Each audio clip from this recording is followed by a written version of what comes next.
Randy Arozarena is headed across the country to Seattle to bolster one of the worst offenses in Major League Baseball. The former Rookie of the Year and World Baseball Classic superstar is going to the Seattle Mariners, and although he's had somewhat of a down offensive year, it's without a doubt that he is a very good player and is someone who's going to be a big impact maker as the Seattle Mariners look to ride their stellar starting rotation towards the playoffs in 2024.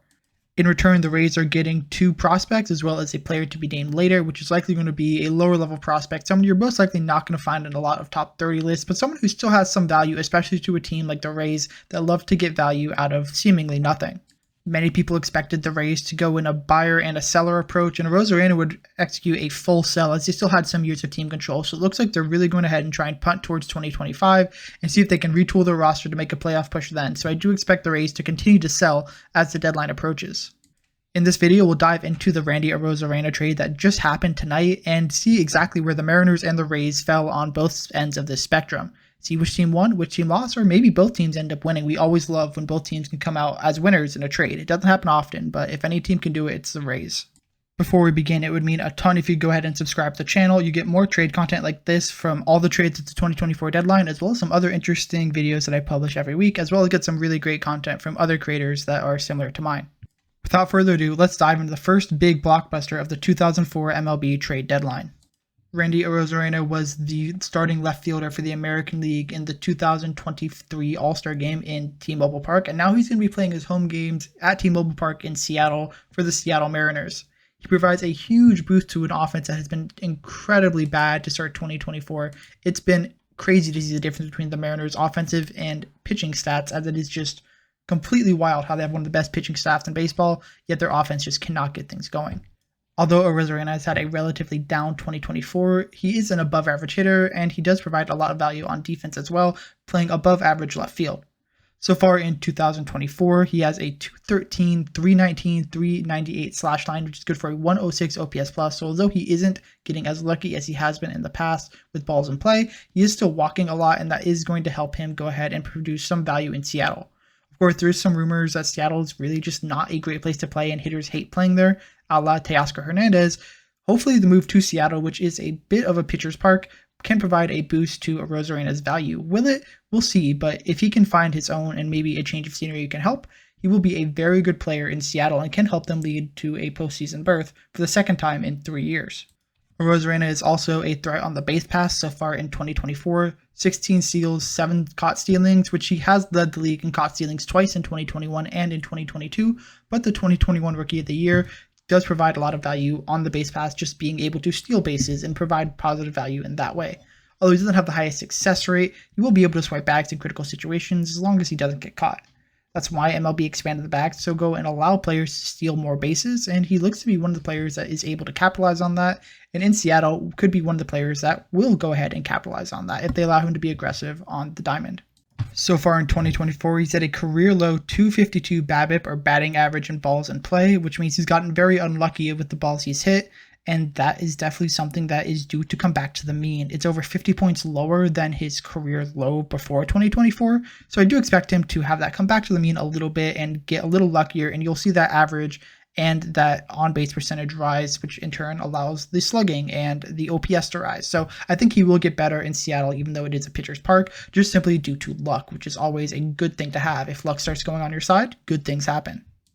Arozarena immediately slots into left field in the heart of the lineup around Cal Raleigh and Jorge Polanco, and will play in the outfield with Mitch Haniger and Victor Robles, who has been a very surprise addition to this Mariners roster after being claimed on waivers from Washington and has been dominant in a Mariners uniform. So if Arozarena can have the same resurgence that Robles has, things are going to be looking up for a Mariners team that is currently fighting to get back in first place, a game back of the Astros after having a 10-game lead just last month. Heading back to Tampa Bay is outfielder Aidan Smith, who was a 4th-round pick in the 2023 MLB Draft. Now, a lot of people who aren't super familiar with the draft might say, oh, a 4th-rounder, 30 teams, multiply that by a lot. That's a pretty low pick, but with the MLB Draft, that's never really the case. He was signed for $1.2 million, which is more than double his slot value bonus out of high school to defer him from his commitment to Mississippi State and signed with the Seattle Mariners. Due to some of those signability concerns, he dropped pretty far, and with the Mariners going ahead and manipulating their salary bonus pool so they can sign him, he ended up being a steal in the 4th round as someone who was rated very highly going into the draft process, higher than a fourth round talent, someone who a lot of people thought, without that signability concern, could be a first or second round pick.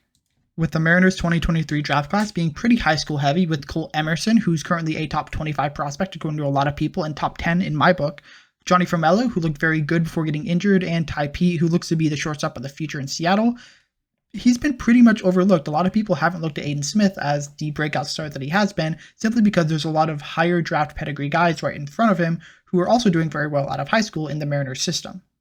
Smith is the definition of a high upside high school player. He has the hit tool to hit 260, 270 in the major leagues, and enough power to potentially hit for 20 home runs.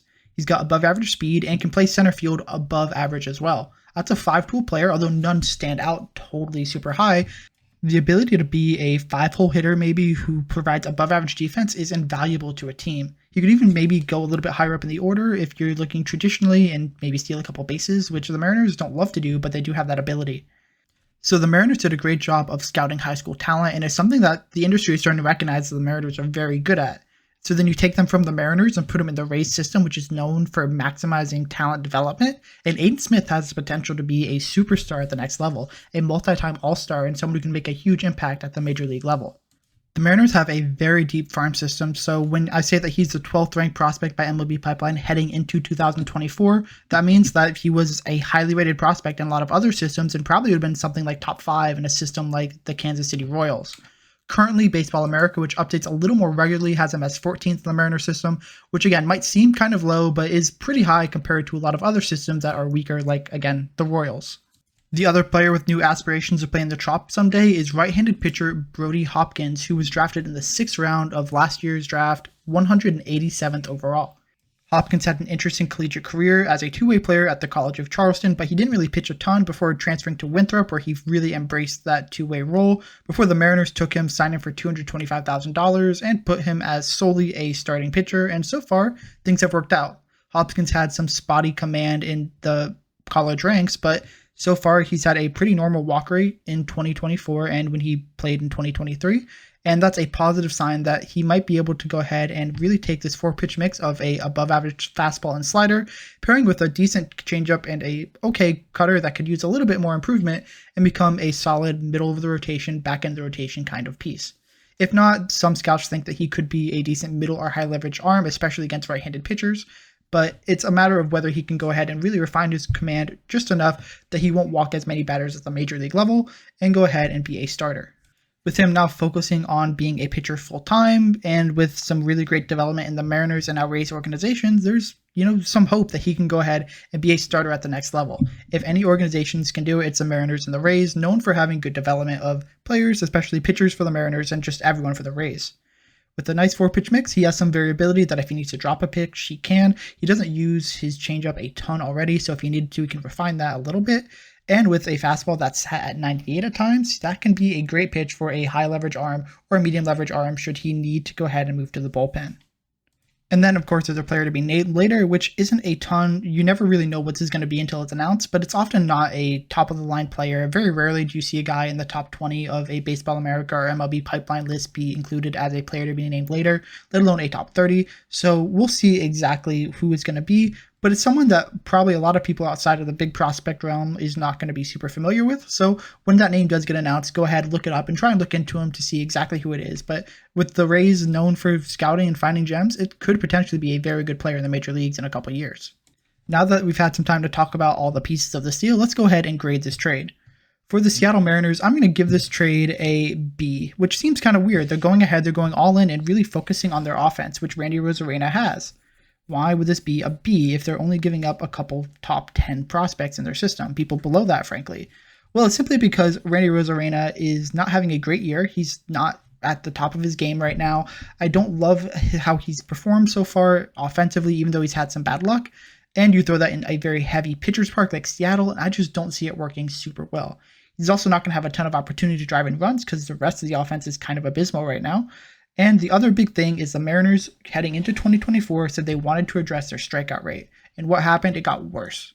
Arozarena is not a strikeout-averse player. His strikeout rate's almost 25% in 2024, and that's been similar to his career average.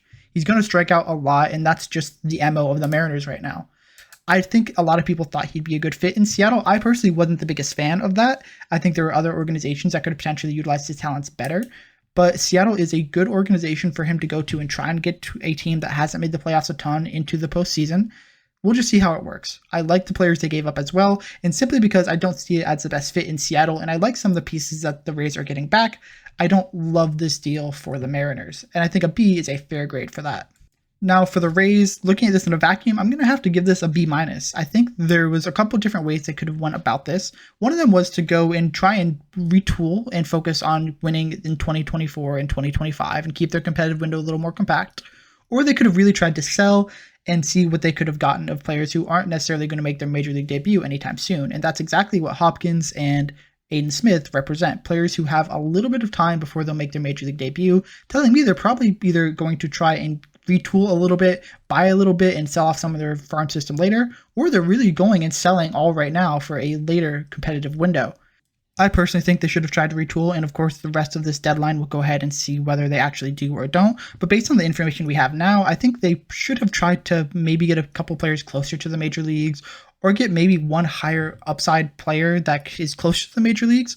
I love Aidan Smith. I think he's a underrated player in the minor league system, but I just don't love that as a primary return, as well as for Brody Hopkins, who I don't think is the most dominant player they could have gotten back in this deal. He's put up some pretty good numbers at Single-A Modesto this year at age 22. He struck out 95 and 83 and 2/3 innings pitched to a 2.90 ERA. But I'd like to see him face some higher competition first and see exactly where he ends up. Obviously, you can't rush someone through the minor leagues. He only got drafted last year, especially out of a small school. But I think the Rays can tap into him. I think there's some potential for him to do it, but I do wonder what the Rays could have gotten from someone else. Maybe the couple years of control that Arozarena has isn't the most valuable thing, which is another benefit to the Mariners. They're going to keep him for multiple years, but I just wonder if they could have gotten more. If it really is going to be a buyer's market, then by all means, that's fine. But the Rays didn't need to trade away Arozarena. Yes, he's making a lot of money and he will be in his third arbitration year next year, but I think they could have gotten better, and that's why I think it's a B-. They have some interesting players, but they're far away, and I think they could have done a little bit better in terms of just getting a higher rated prospect, someone who's better than Aidan Smith. And although Aidan Smith has a high ceiling, he has to go ahead and meet a lower floor, and if he doesn't get that, then this is not going to look good for the Rays in the future. So thank you again for getting to the end of the video. I'll be doing this for all of the big trades at the deadline in 2024. So please go ahead, subscribe to the channel if you're interested in seeing any more of these breakdowns. Thank you again for making it to the end. There'll be a couple videos on your screen. Either of them interest you, go ahead and hit it, and I hope to see you in the next video, whether it be a trade or another surprise video of just a fun baseball topic.